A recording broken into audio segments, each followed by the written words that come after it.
शिल्पा की आदतें ठीक नहीं थी। वो ना बोलने से पहले कुछ सोचती और ना ही कुछ करने में। उसकी इस आदत से सभी परेशान रहते। बहन, घर पर मेहमान आए हैं और शक्कर खत्म है, थोड़ी शक्कर दे दो, मैं बाजार जाऊंगी तो ले आऊंगी। अरे शिखा बहन, तुम तो माफी करे, जब देखो तुम्हारे घर में कुछ न कुछ खत्म ही रहता है। अरे शिल्पा, चिल्ला क्यों रही हो? कहा ना घर में मेहमान बैठे हैं, सुन लेंगे। सुन लेंगे तो सुन ले, तुम लोगों की मांगने वाली आदत तो बंद होगी। अच्छा शिल्पा, ना दो शक्कर, लेकिन बात तो अच्छे से करो। एक कटोरी शक्कर के लिए तुमने मेरी बड़ी बेइज्जती कर दी। शिल्पा बड़बड़ाते अंदर चली जाती है तो शिखा भी घर चली जाती है। माँ, क्या हुआ?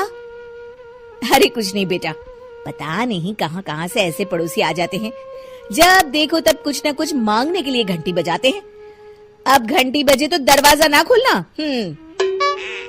पता नहीं माँ की ये आदत कैसे बदलेगी, किसी को कुछ भी बोल देती है, बोलने से पहले सोचती भी नहीं। शिल्पा की ये आदत दिन ब दिन बढ़ती ही जा रही थी।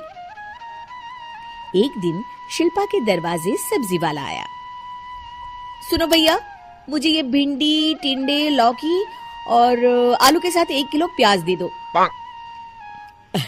जी बहन जी। वो एक एक कर सारा सामान पैक कर देता है। कितने पैसे दूं? 220 रुपए पूरे। अरे इतना महंगा नहीं। हाँ, मैं तो सिर्फ 150 दूंगी। नहीं नहीं, पैसे तो पूरे लूंगा, नहीं तो सब्जी वापस कर दो। ऐसे कैसे वापस कर दूंगी? मैं तो एक भी सब्जी वापस नहीं करूंगी। और हाँ, रही बात पैसों की, तो लेना है तो 150 ले लो, वरना मेरे मोहल्ले में घुसने तक नहीं दूंगी। हाँ। अरे नहीं नहीं बहन, हम लोग गरीब लोग हैं, ऐसा ना करो। पकड़ो ये 150 और दफा हो जाओ। शिल्पा की बेटी अंदर से ये सब देख रही थी। शिल्पा, तूने तो हद कर दी। बेचारा गरीब आदमी, उसका तो गुजारा ही इसी से होता है। बोलने से पहले सोचा कर बेटा। माँ, आप चुप रहो, घर चलाना बच्चों का खेल नहीं। और वैसे भी इतनी महंगी सब्जी थोड़ी ना होती है। आपको तो सिर्फ खाने से मतलब है, लेकिन मुझे तो सब सोचना पड़ता है ना। शिल्पा की सास ये बात सुनकर दुखी हो जाती है।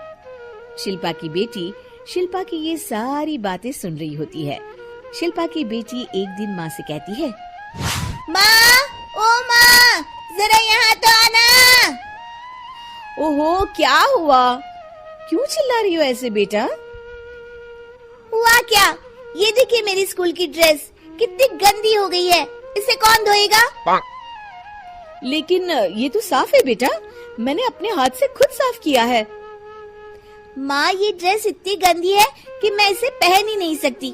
चलो, मुझे बाजार से नई दिलाओ।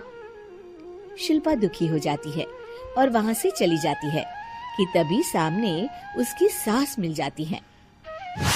शिल्पा, अरे ओ शिल्पा, ये क्या सब्जी बनाई है? ऐसे भी कोई सब्जी बनाता है? शिल्पा सास की इस हरकत से सकते में आ जाती है। अरे माँ को तो मैं जो बना दूं उन्हें वो पसंद आ जाता था, फिर आज वो ऐसा व्यवहार क्यों कर रही हैं? शिल्पा कुछ समझ पाती कि थोड़ी ही देर में उसका पति आ जाता है। अरे शिल्पा, ये क्या है? क्या हुआ आपको? ये मेरी अलमारी पूरी अस्त व्यस्त है, तुमसे कोई काम नहीं होता है। सारा दिन पता नहीं क्या करती रहती हो। अरे मैंने तो सारी अलमारी साफ रखी है। इसे तुम साफ कहती हो? ये तो पूरा कूड़ादान लग रही है। शिल्पा परेशान हो जाती है और समझ नहीं पाती है कि उसके साथ क्या हो रहा है। शिल्पा अकेले कमरे में जाती है और जोर जोर से रोने लगती है। तभी वहाँ उसका पति, सास और बेटी आ जाते हैं। शिल्पा उन लोगों को देखकर और जोर जोर से रोने लगती है।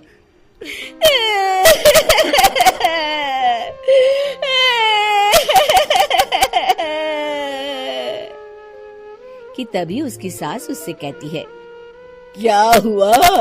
यहाँ बैठकर रोती रहोगी या फिर खाने को भी कुछ बनाओगी? माँ, पहले आप बताएं, आप लोगों को क्या हुआ है जो मुझसे ऐसा व्यवहार कर रहे हैं? वही हुआ है जो तुम्हें रोज होता है। मैं समझी नहीं। माँ, आज घर वालों ने आपसे बुरा व्यवहार किया तो आपको कितना बुरा लगा ना? हाँ, मुझे बहुत बुरा लगा। मुझे अच्छा नहीं लगता कोई मुझसे इस तरह से बात करे। सही कहा शिल्पा, जो चीज तुम्हें खुद के लिए अच्छी नहीं लगती वो तुम्हें दूसरों के साथ भी तो नहीं करनी चाहिए। बेटा, हम तुम्हारे अपने हैं, फिर भी तुम्हें अपनों की बात का बुरा लगा। लेकिन सोचो, जिन बाहर के लोगों से तुम ऐसा व्यवहार करती हो उन्हें कैसा लगता होगा। हाँ माँ, आप सच कह रही हैं। मैं आप लोगों से माफी मांगती हूँ। मुझे कड़वा नहीं बोलना चाहिए। मैं समझ गई। मैं आपकी हूँ, इसलिए आप लोगों ने मुझे सुधरने का वक्त दिया और मेरा साथ दिया। लेकिन जिन बाहर के लोगों से मैं बुरा व्यवहार करती आई, वो लोग मेरे कड़वे बोल से कितने दुखी होते होंगे। मैं वादा करती हूँ, आज से ऐसा व्यवहार किसी के साथ नहीं करूंगी। सीख, हमें दूसरों के साथ वैसा ही व्यवहार करना चाहिए जो हम खुद के लिए अपेक्षा करते हैं।